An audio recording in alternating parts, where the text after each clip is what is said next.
It snowed again. What do you ladies think about the snow? Anna thinks it's delicious. We didn't really get too much. We probably got 4 to 6 inches, but it came with a bunch of wind out of the northwest, so it blew over the tops of the fields, came over our trees, and ended up dumping right into the yard here. We've got a few loads of corn that we want to take to the elevator, couple to the elevator, couple to the ethanol plant. So I'm gonna get the blower out, I'm gonna move a little bit of snow here, and Dad's gonna show up in a little bit and start moving trucks, I believe.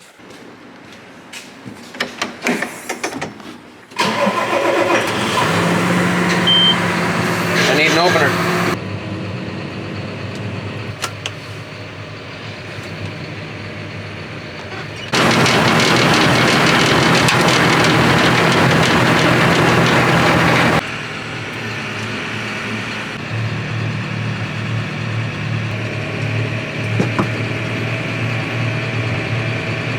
I know a lot of people love moving snow, blowing snow. Honestly, I've probably said this in years past. I hate it. Can't stand it.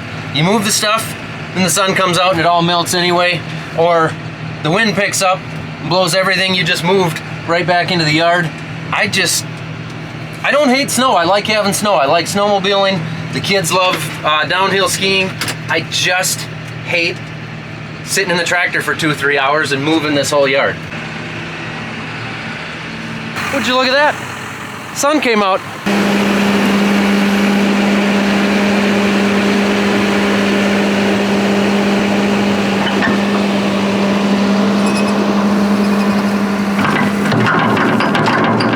Well, pushing snow with the normal bucket works, but I'm gonna have to put that big pusher box blade, whatever, I don't know what you really call it. It's a couple feet wider, and it sure holds a heck of a lot more snow. I've got enough strength back now since being sick a couple weeks ago. I can run a snow shovel, but I take a lot of breaks. Some of that is because I really haven't been active for 5, 6 weeks now, so I know that, but also my lungs are still catching up. Just pull that silver latch out. Okay, you want to raise it up? Up. Raise it up so I can get to it.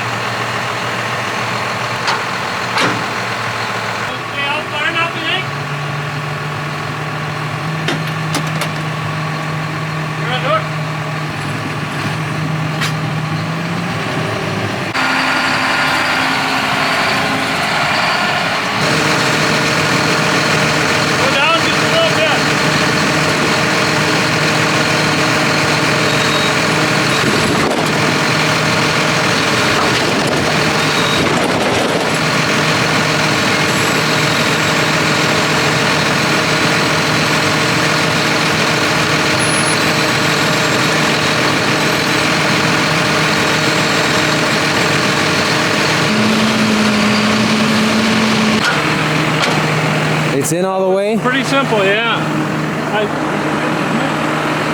No, those pads go tight. Yeah, so we gotta get...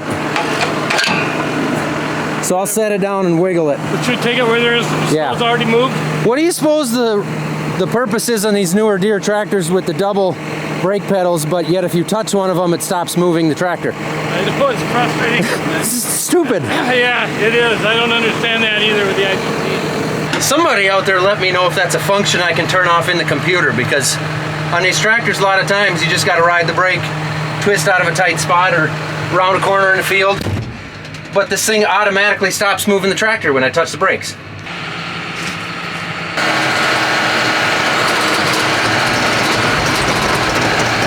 Oh, we got it locked in, and looking at that thing, it's going to push 3-4 times more snow than that little bucket we had on there. So if you're moving any kind of snow, any amount of snow, this thing is handy.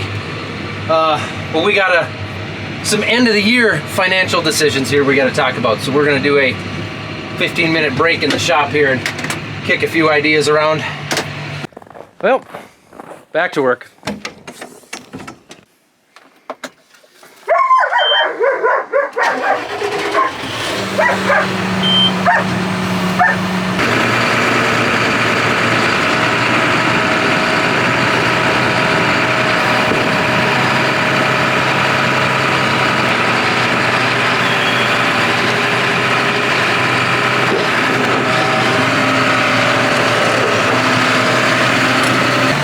sketchy doing those fun shots with this camera. Last year, if you remember, I lost a GoPro doing that.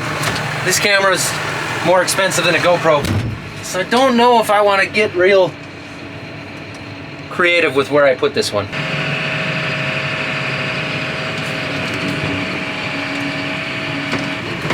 Dad's gonna take off and haul a load down to the ethanol plant.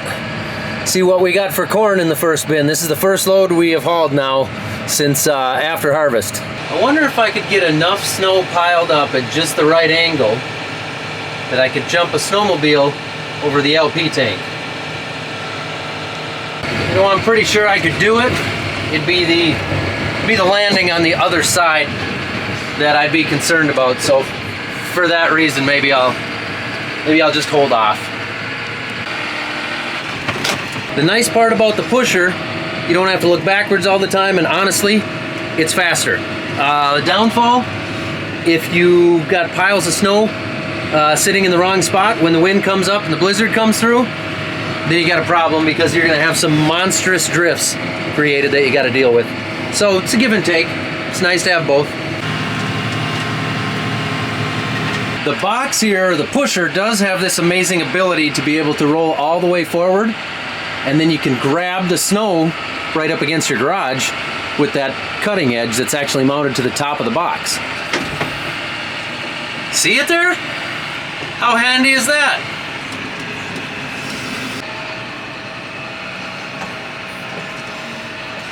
Well, I got 80% of it cleared. We got more snow coming, and I'm gonna take that second truck back here down to the ethanol plant. So I'm gonna park it for right now. I need lunch anyway, I'm starting to wither.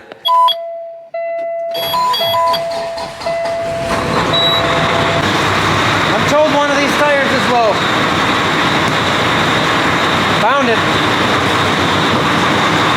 I'd say it's quite low, like zero. Now I'm nervous. I got back to the truck, added some fuel conditioner to it just for winter additive. Got back to the truck. The screen said, "Stop engine immediately, do not run engine or damage will occur." Gauges looked fine, I shut the engine off. Now,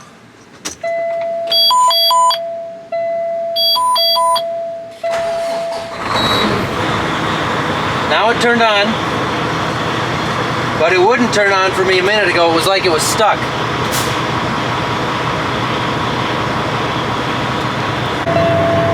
There it is.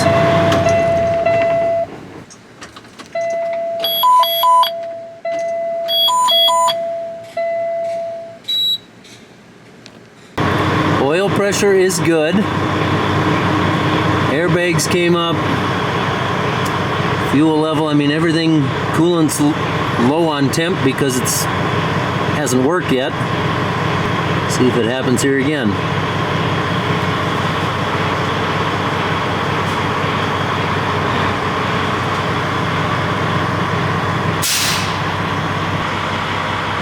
Everything sounds fine.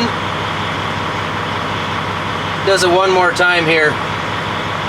We'll get the Peterbilt dealer to come out and plug into it and see what's going on. There's so many sensors and everything nowadays, which isn't a bad thing. I mean, if there's something going on here, at least it's alerting me, but it just seems like 90% of the time it's a sensor gone bad. It's not actually a problem. Now I'm nervous to back it out. I don't want it stuck in the yard. I don't know what, but now it's not doing it. Always something.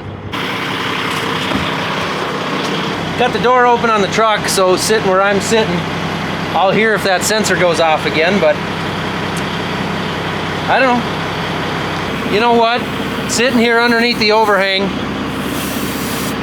I don't know how much snow is on that roof, but I wrecked a truck one time because of the snow that came sliding off the roof onto my truck. And it would certainly kill me if I'm sitting there. So I'm gonna take a peek at that before I risk my life to get air in that tire. Oh, I don't know that there's enough up there to kill me. I got a relatively solid life insurance plan in place anyway, so we'll just fill it up. If I hear it start sliding, I'll just flex my head and take it. Sounds good. All right, bye. Change of plans. I've got to run a checkup somewhere and sign some papers on a purchase. So now we got air in the tire. It'll probably be in there tomorrow. Just gonna run this in the shed and hope this thing is just a sensor, no big deal.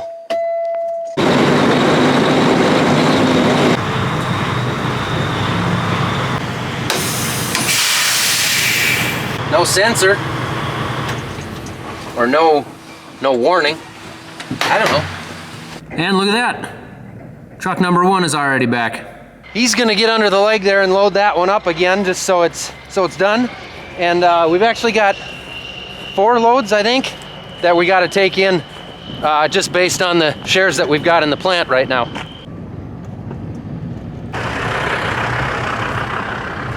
He's hiding from me. Whoa, there she is. Morning, dog.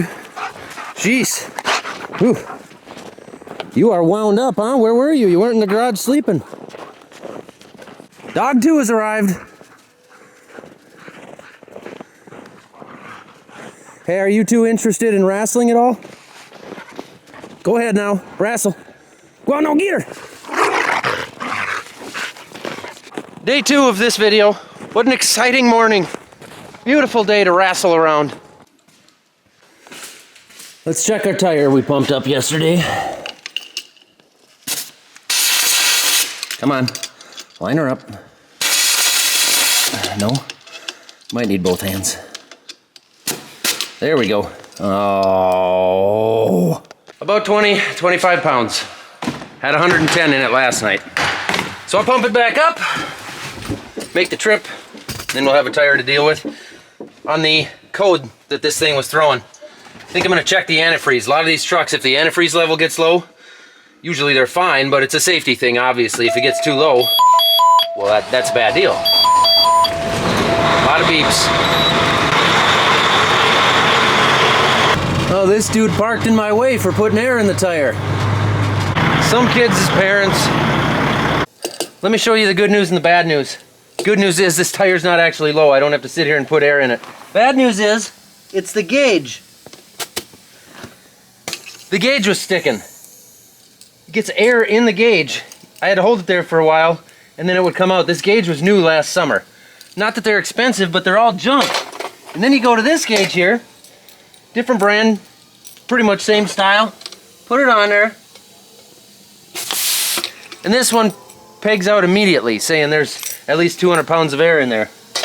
Which is, there's not. Why are all air gauges just garbage? It's frustrating. Like, you can't find a good one.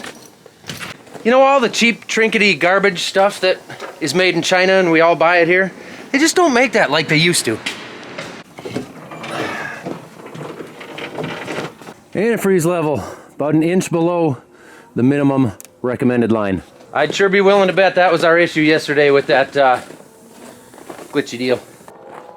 Must be feeding time for the cattle over there. Sure is noisy. Keep your cattle down!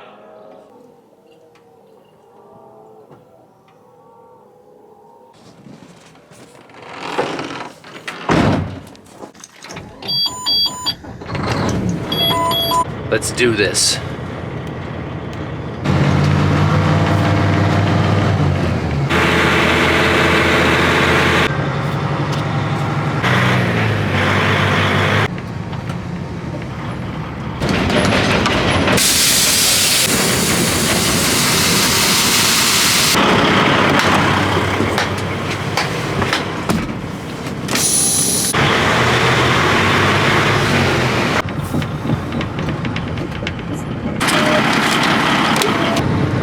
Sugar beets. They pile them there when they harvest. As they come in, they're cold. They got pipes underneath them. They aerate them, freeze them, I believe, keep them nice and cold, and eventually they start pulling out of there. But there's nothing going on now. We don't have sugar beets right in our area, but there's a bunch around here where we're 30 miles south of the farm. They pile them there, and honestly, I don't know that much about them. We've never farmed them, but I know you got to have shares. You gotta have shares, however it works, right? I mean, listen, obviously, I know exactly what I'm talking about. Those were sugar beets. I had to take a phone call when I was at the ethanol plant, but the whole time I was there, You could really smell it in the air. It was very potent. It was the smell of America's foreign energy dependency burning away. Such a clean, renewable, homegrown resource opportunity we have here. Amazing. 5 to 4. Yeah, go ahead. How wet was your load? Mine was 14.3, so pretty dry. Okay, so that's good. I think then maybe we can take out of that 30,000 bushel bin. They probably blend some others with it to get it down to Glen. They wanted a 14.5 or drier. Yeah, 10.4. Hopefully it stays that dry. Yeah, I know we got a bunch of corn that dry. We just got to get to it. Just making a quick stop here for a nutritious, healthy lunch.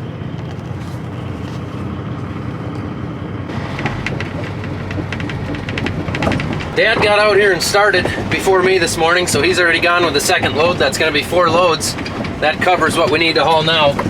So I'm just going to put some fuel in this while it's sunny and, I don't know, 20 degrees out instead of waiting until it's 0 or below next week, because we got more cold coming and more snow.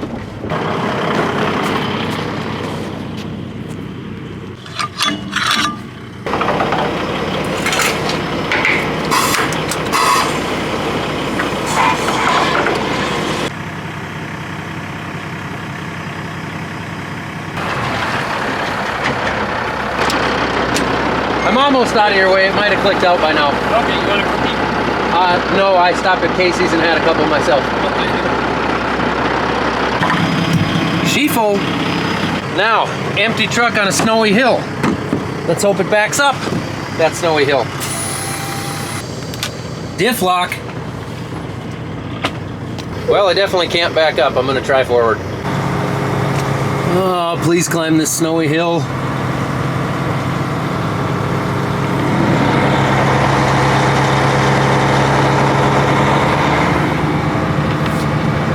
I think we're going to be okay here.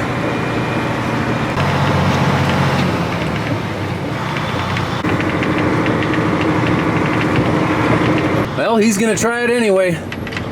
One good thing is it's light, so if we got a hook on it and pull it, not too much stress on the machine or the rope or the operators.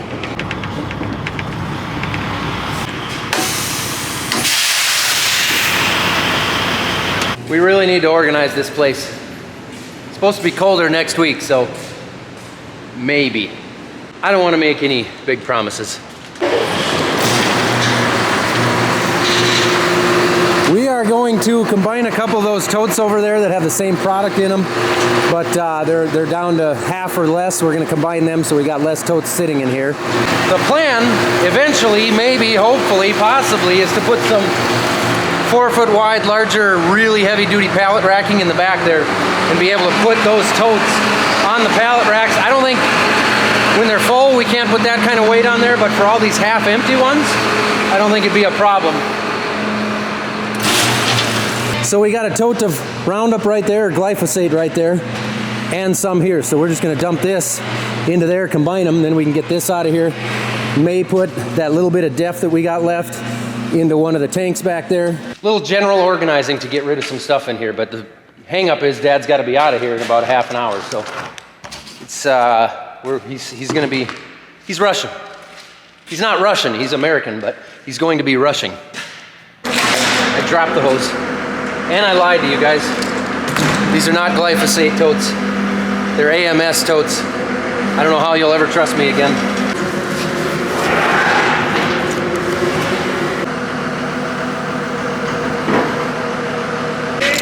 Yep, you're coming in.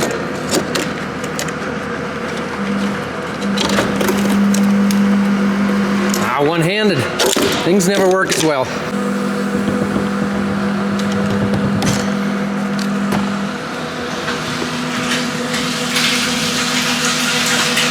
Hold it right there. Getting towards empty.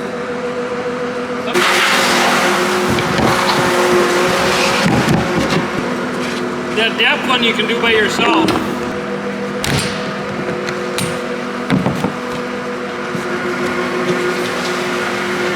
Oh, that one's tight. Oh, hold on. This one needs an adapter. Do we even have any in here? Or are they both in that trailer? Probably in the trailer, huh?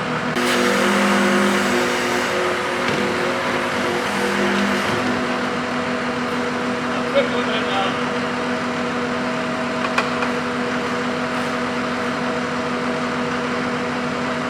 Didn't seem to help that you quit moving.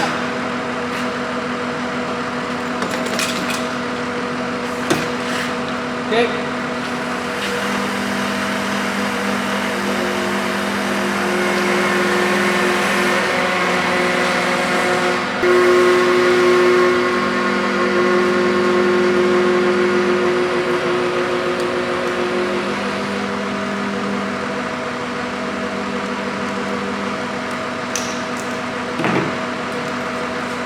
I would say that's about as much as we're gonna get out of there. It fit just perfect. Okay, you want me to bring it down to get it out?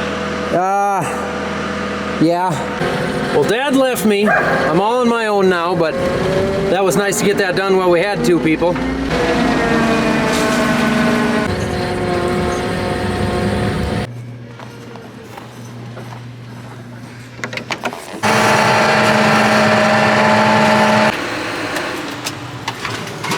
No ride for you yet, Anna. You know, because we haven't hit 1 million subscribers. We got a little closer. You're gonna walk across the beam, aren't you? Maybe not with your friend out there? Usually about this point, she runs into the beam. Good dog.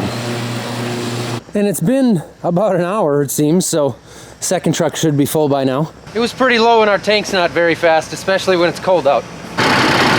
Yeah, I would say that's full. All right, truck 2. Don't be stuck here, buddy.